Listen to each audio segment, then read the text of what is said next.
শোনো, যখন আমাদের এই দেশে জ্যোতিবাবু ডেকে আনলো যে বাংলার বাঙালি বাংলার বাইরা থাকবে না, রিফিউজি আমার দেশে পুনর্বসতি দেবে, তখন রিফিউজি এত আশায় আসলো, নিয়ে গেল কোথায়?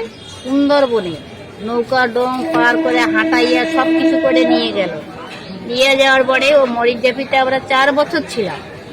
4 বছর থাকার পরে আমার বড় ছেলের জন্ম ওখানে। চাল পার করতে দেয় না, জল পার করতে দেয় না, নোনা জল খাওয়া যায় না। ওখানে আমাদের যারা নেতা ছিল, রঙ্গলাল গোলদার, রায়হরণ বাড়ই, পবিত্র রায়, ওরা সব নেতা ছিল ওখানকার।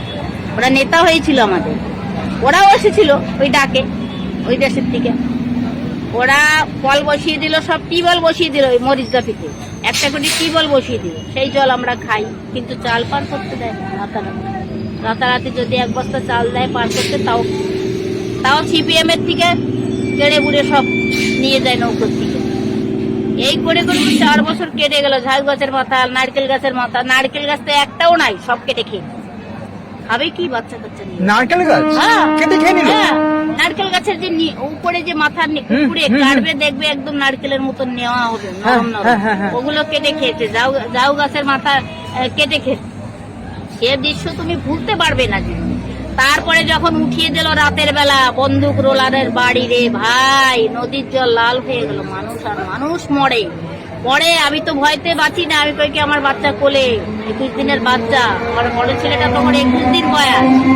আমি বলি এইবার তো মরে যেতে হবে, আর বাঁচার রাস্তা আর কিছু নেই। লঞ্চে তুলতেছে, এরকম লাথি মেরে মেরে তুলতেছে, বন্দুকের বার দিয়ে গুঁতো মেরে মেরে তুলতেছে লঞ্চে। এইভাবে মানুষকে জ্যোতিবাবু এই দেশে আনলো। তখন আবার কি করলো? ইন্দিরা গান্ধী ডেকে এনে তার হাতে তুলে দিল। কেন দিয়েছিল? কেন দিলি? কেন মারলি এগুলো? সে সময় একবার ভাবলি না যে এই রিফিউজি বাংলাদেশটা তারা খেয়ে এসে তারা ক্যাম্পে গেছে, তারা ক্যাম্পে যা হোক খাচ্ছিল, তাদের ডেকে এনে আবার তুইও মারে দিলি তাদের? হ্যাঁ, তোর তো এই জিনিসটা ভাবা উচিত ছিল। একবার তুই ভাবলি না? তুই তো রাজত্ব চালালি। কি রাজত্ব চালাই গেছিস? তোর নামে তো আমি সবসময় নিন্দা করি। আমি ওর নামে সবসময় নিন্দা করি, জ্যোতিবাবুর নামে। যে 1 নম্বর হারাম খাওয়াচ্ছিল। এই জায়গার মানুষ বুঝতে পারে নাই। খালি কয় জ্যোতিবাবু ভালো ছিল। জ্যোতিবাবু কোনোদিন ভালো ছিল না। ও তো বাংলাদেশের তারা খাইয়ে এসেছিল। ওর বাড়ি কোথায় ছিল? ও তারা খাইয়ে আসেনি, আইছে। বাড়িঘর তো এখনো দেখায় টিভি, তোর বাড়িঘর ঢাকাতে। আর তুই তারা খেয়ে এসেছিস। আর রিফিউজি গুলো কিভাবে এসেছিল? তাও আর তুই রিফিউজিদের বেঁচে দিলি কেন? ইন্দিরা গান্ধীর কাছে ডেকে এনে কেন বেঁচে দিলি? তার সাথে সত্য করে কেন দিলি তার হাতে তুলে? সে নিয়ে তো জঙ্গলের মধ্যে এখানে সেখানে পুনর্বসতি দিয়েছিল, রিফিউজিরা ভালোই করে ফেলেছিল। সেখান থেকে ডেকে এনে তাদের এই কলম করলি। তারপরে যারা এখানে যাই 2-1টা পরিবার হয়তো রয়ে গেছে, যেমন আমরা রয়ে গেছি।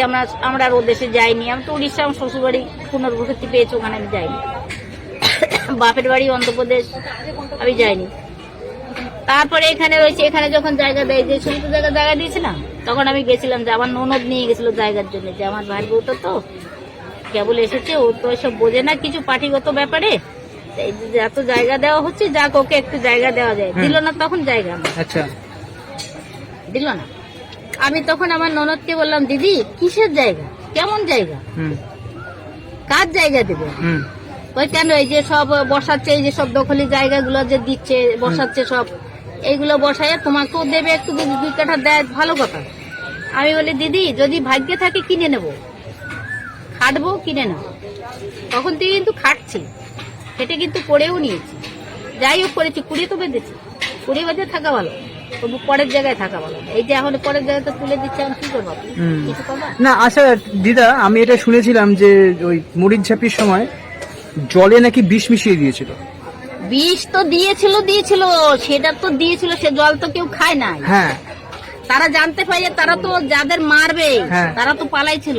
যে বললাম, রঙ্গলাল গোলদার, রায়হরণ বাড়ই, পবিত্র রায়, তারপরে আরো জানি কেটা ভুলে গেছি আমি। এরা সব ছিল নেতা। আচ্ছা, তারাও ওই বাংলার বাইরের থেকে তারাও এখানে এসেছিল। তাদেরকে বিষ খাওয়াইয়ে মারবে বলে বিষের মধ্যে জল দিয়েছিল।